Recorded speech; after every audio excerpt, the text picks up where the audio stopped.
ಪುರಾಣಗಳಲ್ಲಿ ನಾವು ರಾಕ್ಷಸರ ಬಗ್ಗೆ ಕೇಳಿದ್ವಿ, ನೋಡಿರಲಿಲ್ಲ. ಇವರೇ ರಾಕ್ಷಸರು, ಅದಕ್ಕೆ ಅಂತ ಪೈಶಾಚಿಕ ಕೃತ್ಯ ಇರಲಿ. ಇನ್ನು ಇವತ್ತಿನಿಂದ DCM DK ಶಿವಕುಮಾರ್ ಬೆಂಗಳೂರು ನಡಿಗೆ ಆರಂಭ ಮಾಡಿದ್ದಾರೆ. ಒಟ್ಟು 6 ದಿನ 6 ಪಾರ್ಕ್ಗಳಲ್ಲಿ ಬೆಂಗಳೂರು ನಡಿಗೆಯನ್ನು ಮಾಡಿ ಸಾರ್ವಜನಿಕರಿಂದ ಸಲಹೆ ಸೂಚನೆಗಳನ್ನ ಪಡಿತಾರಂತೆ. ಅಂದರೆ ಬೆಂಗಳೂರು ಹೇಗೆ ಅಭಿವೃದ್ಧಿ ಆಗಬೇಕು, ಏನು ಮಾಡಿದ್ರೆ ಟ್ರಾಫಿಕ್ ಸಮಸ್ಯೆ ಕಡಿಮೆ ಆಗುತ್ತೆ, ಹೀಗೆ ಹಲವಾರು ಆಯಾಮಗಳಲ್ಲಿ ಜನರಿಂದ ಸಲಹೆ ಸ್ವೀಕಾರ ಪಡಿತಕ್ಕಂಥದ್ದು.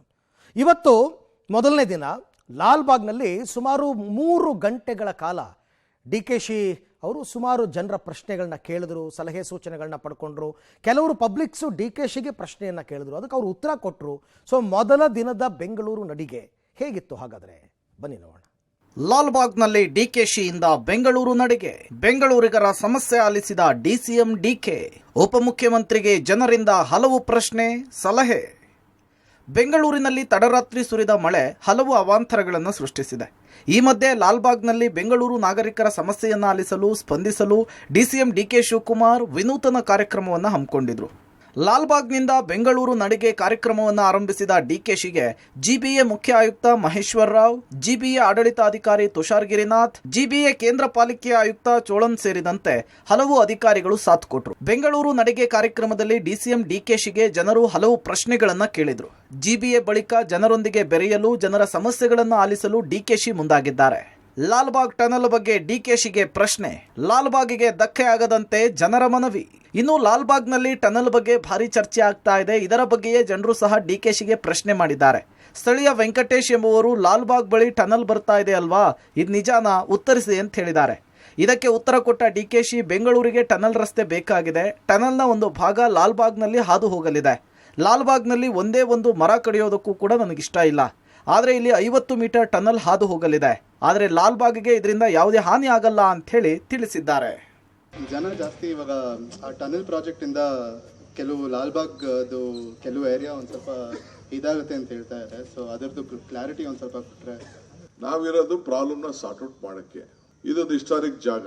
ಲಾಲ್ಬಾಗ್ ವಿಚಾರದಲ್ಲಿ ಟನಲ್ ವಿಚಾರ ಮಾತಾಡ್ತಾ ಇದ್ವಿ. ಟನಲ್ಗೆ 6 ಎಕರೆ ಜಾಗ ಹೋಗ್ಬಿಡ್ತದೆ, ತಗೋಬಿಡ್ತಾರಂತೆ ಅಂತೇಳಿ ತಮಗೆಲ್ಲ ಗಾಬರಿ ಇದೆ.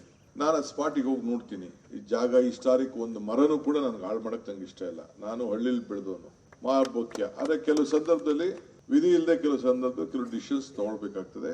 ಬಟ್ ಈಗ ನಾನು ನೋಡಿ, ಸ್ಪಾಟ್ ನೋಡಿ ನಾನು ಡಿಸಿಷನ್ ತಗೊಳ್ತೀನಿ. ಟನಲ್ ಇಲ್ಲದೆ ಬೆಂಗಳೂರಿಗೆ ಸೊಲ್ಯೂಷನ್ ಇಲ್ಲ. ನಾನು ಎಲ್ಲ ತರದ ಅಧ್ಯಾಯ ಕೂಡ ಮಾಡಿದ್ದೀನಿ. ಬೆಂಗಳೂರಿಗೆ ಬರುತ್ತಾ ಏರ್ ಟ್ಯಾಕ್ಸಿ, ಟ್ರಾಫಿಕ್ ಬಗ್ಗೆ DKಶಿಗೆ ಪ್ರಶ್ನೆ. ಇನ್ನು ಬೆಂಗಳೂರು ಸಂಚಾರ ದಟ್ಟಣೆಯ ಬಗ್ಗೆ DKಶಿಗೆ ಜನರು ಪ್ರಶ್ನೆ ಕೇಳಿದ್ದಾರೆ. ಆದಷ್ಟು ಟ್ರಾಫಿಕ್ ಜಾಮ್ ಸಮಸ್ಯೆ ಕಡಿಮೆ ಮಾಡುವುದಕ್ಕೆ ಮನವಿ ಮಾಡಿದ್ದಾರೆ. ಟ್ರಾಫಿಕ್ ಪರಿಹಾರಕ್ಕೆ ಏರ್ ಟ್ಯಾಕ್ಸಿ ತರುವ ಆಲೋಚನೆ ಇದೆಯಾ ಅಂತ ಕೇಳಿದ್ದಾರೆ. ಇದಕ್ಕೆ ಉತ್ತರಿಸಿರುವ DKಶಿ, ಬೆಂಗಳೂರಿನಲ್ಲಿ ಹೊಸದಾಗಿ ಡಬಲ್ ಡೆಕ್ಕರ್ ರಸ್ತೆ ನಿರ್ಮಾಣ ಮಾಡ್ತೀವಿ, 430 ಹೊಸ ರಸ್ತೆಗಳ ನಿರ್ಮಾಣ ಮಾಡ್ತೀವಿ ಅಂತ ಹೇಳಿದ್ದಾರೆ. Helicopter for Bangalore traffic management and air taxis in Bangalore. 2 questions sir. ಈ ಟ್ರಾಫಿಕ್ ನ ಸ್ಪಾಟ್ ಔಟ್ ಮಾಡಕ್ಕೆ 2008ರಲ್ಲೇನೆ ಒಂದು ಪೆರಿಫೆರಲ್ ರಿಂಗ್ ರೋಡ್ ಅಂತ ಮಾಡಿದ್ರು. ಒಂದು ಇಲ್ಲಿ ಕೋಗಿಲು ಸುತ್ತಮುತ್ತಲ ಯಲಹಂಕ ಆದ್ಮೇಲೆ ಈ ಕಡೆ ಎಲೆಕ್ಟ್ರಾನಿಕ್ ಸಿಟಿ ಮಾಡಿದ್ರು. ಯಾವ ಸರ್ಕಾರನೂ ಧೈರ್ಯವಾಗಿ ಡಿಸಿಷನ್ ತಗೊಳಕ್ ಆಗ್ಲಿಲ್ಲ. ಸೊ ಬೇರೆ ಬೇರೆ ಏನೇನೋ ಆಗತ್ತೆ. ಈಗ ನಾನು ಹುಡ್ಕೋಯಿಂದ 26,000 ಕೋಟಿ ಲೋನ್ ತಗೊಂಡಿದ್ದೀನಿ. BDA ಇಂದ ಅಕ್ವಿಷನ್ ಮಾಡ್ತಾ ಇದ್ದೀನಿ. ಮಾಡಿ ಅದನ್ನ ವಿಧಿನೇ ಇಲ್ಲ. 100 ಕಿಲೋಮೀಟರ್ ಔಟರ್ ರಿಂಗ್ ರೋಡ್, ಹೊಸ ರಿಂಗ್ ರೋಡ್ ನ ಬೆಂಗಳೂರು ಬಿಸ್ನೆಸ್ ಕಾರಿಡಾರ್ ಅಂತೇಳಿ ಹೊಸ ರಿಂಗ್ ರೋಡ್ಗೆ ಈಗಾಗಲೇ BDA ಮಾಡಿ. ಯಾಕೆಂದ್ರೆ ಟ್ರಾಫಿಕ್ ನ ಸಿಟಿ ಒಳಗಡೆ ಯಾವುದು ಬರಬಾರ್ದು, ಅದನ್ನ ಕಂಪ್ಲೀಟ್ ಹೊಸೂರು ರೋಡ್ಗೆ ಹೋಗುವಂಥದ್ದು ಮತ್ತು ಬಳ್ಳಾರಿ ರೋಡ್ಗೆ ಹೋಗುವಂಥದ್ದು, ಮೈಸೂರು ರೋಡ್ಗೆ ಹೋಗುವಂಥ ಟ್ರಾಫಿಕ್ ಎಲ್ಲ ಕೂಡ ಸಿಟಿಗೆ ಬರದೇ ಬೇಕಬೇಕು ಅಂತಂದ್ರೆ ಇದು ಒಂದು ಹಿಸ್ಟಾರಿಕ್ ಡಿಸಿಷನ್. ಇನ್ನುಳಿದಂತೆ ಲಾಲ್ಬಾಗ್ನ ಹಲವು ಭಾಗಗಳಲ್ಲಿ ರಸ್ತೆ ಹಾಳಾಗಿದೆ. ಲಾಲ್ಬಾಗ್ ಕೆರೆಯಲ್ಲಿ ಸಾಕಷ್ಟು ಸೂಸೈಡ್ಗಳಾಗಿದೆ. ಸೇಫ್ಟಿ ಗ್ರಿಲ್ ಅನ್ನು ಅಳವಡಿಸುವಂತೆ ಮನವಿ ಸಲ್ಲಿಸಿದ್ರು. ಲಾಲ್ಬಾಗ್ನಲ್ಲಿ 14 ವರ್ಷಗಳಿಂದ ಡಾಂಬರು ರಸ್ತೆ ಹಾಕಿಲ್ಲ. 40 ಎಕರೆ ಜಾಗದಲ್ಲಿ ಸಿಬ್ಬಂದಿಯ ಕೊರತೆ ಇದೆ. ಲಾಲ್ಬಾಗ್ ಆವರಣದಲ್ಲಿ ಆಂಬ್ಯುಲೆನ್ಸ್ ವೈದ್ಯರ ನಿಯೋಜನೆಗೆ ಸಾರ್ವಜನಿಕರು ಮನವಿ ಸಲ್ಲಿಸಿದ್ರು. ಜನರ ಪ್ರಶ್ನೆಗೆ ಉತ್ತರಿಸಿದ DKಶಿ, ಲಾಲ್ಬಾಗ್ನಲ್ಲಿ ಇನ್ಮುಂದೆ ಒಂದು ಆಂಬ್ಯುಲೆನ್ಸ್, ಡಾಕ್ಟರ್, ನರ್ಸ್ ನಿಯೋಜನೆಗೆ ಸೂಚಿಸಿದ್ರು. ಜೊತೆಗೆ ಬೀದಿ ದೀಪ ಹಾಗೂ ಸೇಫ್ಟಿಗಾಗಿ ಕ್ಯಾಮೆರಾ ಅಳವಡಿಕೆ, ಲಾಲ್ಬಾಗ್ ಅಭಿವೃದ್ಧಿಗಾಗಿ 10 ಕೋಟಿ ರೂಪಾಯಿ ಘೋಷಣೆ ಕೂಡ ಮಾಡಿದ್ರು. ವಾಕಿಂಗ್ ಟ್ರ್ಯಾಕ್ ಮಾಡಲಿಕ್ಕೆ, ಆ ಪರಿಸರನ ಉಳಿಸಲಿಕ್ಕೆ ಅದು ಒಂದು ಮೇಜರ್ ಡಿಸಿಷನ್ಸ್ ನಾನು ತೆಗೆದುಕೊಳ್ತೀನಿ. ಆಮೇಲೆ ನೆಕ್ಸ್ಟ್ ಇನ್ನೊಂದು 15 ದಿನದಲ್ಲೇ ಇಲ್ಲೊಂದು ಬೆಳಗ್ಗೆ ಒಂದು ಸಾಯಂಕಾಲ ಒಂದು compulsory with A doctor with nurses ಒಂದು ಆಂಬುಲೆನ್ಸ್ ಇಡುವಂತ ಒಂದು ತೀರ್ಮಾನನ ನಾನು ಮಾಡ್ತೀನಿ. ಇಲ್ಲಿ ಕ್ಯಾಮೆರಾಗಳ ಅವಶ್ಯಕತೆ ಇದೆ ಆದಷ್ಟು ಜಾಸ್ತಿ. ಇಲ್ಲಿ ಸ್ವಲ್ಪ ಸೆಕ್ಯೂರಿಟಿಗೋಸ್ಕರ ಹೆಣ್ಮಕ್ಳು ಒಳಗಡೆ ಬರೋರು ಈಚೆ ಹೋಗೋರು ಇಂಪಾರ್ಟೆಂಟ್ ಜಾಗದಲ್ಲೆಲ್ಲ ಇಲ್ಲಿ ಕ್ಯಾಮೆರಾ ಅವಶ್ಯಕತೆ ಇದೆ. ಒಳಗಡೆ ಸ್ವಲ್ಪ ಡೆವಲಪ್ಮೆಂಟ್ ಆಗಬೇಕು ಅಂತ ಕೆಲವು ಸಜೆಷನ್ಸ್ ಕೊಟ್ಟಿದ್ದೀರಿ. ನಾನು ಈಗಾಗಲೇ ಕಾರ್ಪೊರೇಷನ್ ಕಮಿಷನರ್ ಹತ್ರ ನಾನು ಮಾತಾಡಿದ್ದೀನಿ ಮತ್ತು ನಮ್ಮ GBA ಅಧ್ಯಕ್ಷ ಹತ್ರ ಇವ್ರ ಹತ್ರ ಕಮಿಷನರ್ ಮಾತಾಡಿದ್ದೀನಿ, ನಮ್ಮ EU ಸೆಕ್ರೆಟರಿ ಹತ್ರ ಮಾತಾಡಿದ್ದೀನಿ.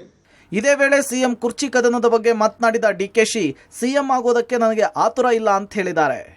ಮುಖ್ಯಮಂತ್ರಿ ಆಗ್ಬೇಕು ಅಂತ ಹೇಳಿ ಕೆಲವರು ರಿಕ್ವೆಸ್ಟ್ ಅವರ ಆಸೆ ತಿಳಿದ್ರು. ಹತ್ರ ಬರ್ತಾ ಇದೆ ಅಂತ ಹೇಳಿದ್ರು. ಹತ್ರ ಬರ್ತಾ ಇದೆಯಾ ಅಂತ ಕೇಳಿದ್ರು ಅವರು ಅಷ್ಟೇ. ಆಗ್ಲೇ DK ಶಿವಕುಮಾರ್ ಮುಖ್ಯಮಂತ್ರಿ ಹತ್ರ ಬರ್ತಾ ಇದ್ದಾರೆ. ನಾನು ಯಾವ ಅರ್ಜೆಂಟಲ್ಲೂ ಇಲ್ಲ. ನಾನು ಇಲ್ಲಿ ಬಂದಿರೋದು ರಾಜಕಾರಣ ಮಾಡ್ಲಿಕ್ಕಲ್ಲ. ಮುಖ್ಯಮಂತ್ರಿ ಆಗ್ಬೇಕು ಅಂತ ಹೇಳಿ ಕೆಲವರು ರಿಕ್ವೆಸ್ಟ್ ಅವರ ಆಸೆ ತಿಳಿದ್ರು. ಹತ್ರ ಬರ್ತಾ ಇದೆ ಅಂತ ಹೇಳಿದ್ರು. ಹತ್ರ ಬರ್ತಾ ಇದೆಯಾ ಅಂತ ಕೇಳಿದ್ರು ಅವರು ಅಷ್ಟೇ. ಆಗ್ಲೇ DK ಶಿವಕುಮಾರ್ ಮುಖ್ಯಮಂತ್ರಿ ಹತ್ರ ಬರ್ತಾ ಇದ್ದಾರೆ. ನಾನು ಯಾವ ಅರ್ಜೆಂಟಲ್ಲೂ ಇಲ್ಲ.